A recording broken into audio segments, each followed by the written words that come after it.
Hey Dragon Slayers, today's video is about how hunger starts in the mind, part 1. Don't forget to like and subscribe because it really helps the channel out. Let's get started. We often believe that hunger is simply a physiological reaction to not eating, as inevitable as a rainstorm. We have a mental image that as our stomach fills up with food, it signals our brain that we are full. We imagine that as our stomach empties and drops below a critical threshold, our brain signals us to eat.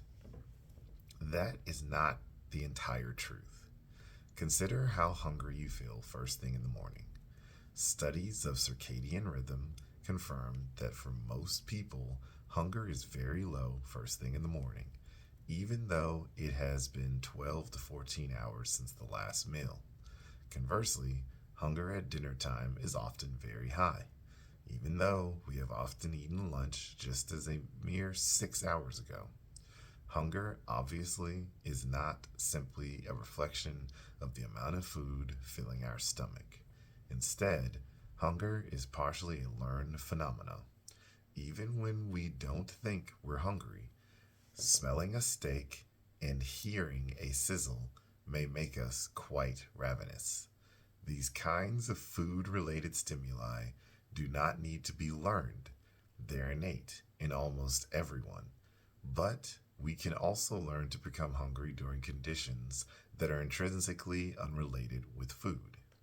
For example, the sound of a dinner bell can create hunger where it had not previously existed. The power of these stimuli was demonstrated by the classic experiments of Pavlov's dogs. In the 1890s, the Russian scientist Ivan Pavlov was studying salivation in dogs. Dogs salivate when they see food and expect to eat. This reaction occurs naturally and without training. In his experiments, lab assistants fed the dogs, and the dogs soon began to associate lab coats with eating. There is nothing intrinsically appetizing about a man in a lab coat.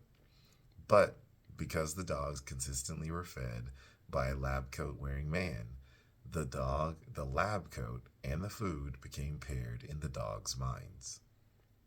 Soon, the dogs began to salivate at the sight of the lab coats alone, even if food was not present. Ivan Pavlov, genius that he was, noticed this association, and before you know it, he was packing his bags to Stockholm to receive his Nobel Prize. The application of this Psychology 101 lesson to hunger is obvious. We can become hungry for many reasons. Some stimuli naturally make us hungry, such as the smell and sizzle of steak. Other stimuli need to be consistently associated with food in order to provoke hunger on their own. These conditioned responses can be very powerful. In fact, there are measurable physical reactions to the mere suggestion of food. Salivation, pancreatic fluid secretion, and insulin production increase immediately upon the expectation, not the actual delivery of food. This helps synchronize the gut response and the incoming food, and is known as the cephalic phase response.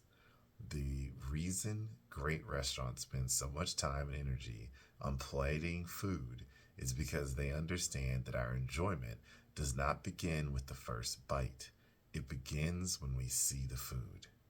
An attractively plated meal makes us hungrier than the same food slopped haphazardly into a dog dish. Hunger, in this case, starts with the eyes, but there are infinite other possible associations with foods that make us hungry. So that's what I've got for you guys today. Don't forget to like and subscribe because it really helps the channel out. And remember, guys, that together, you and I will slay the dreaded diabetes dragon.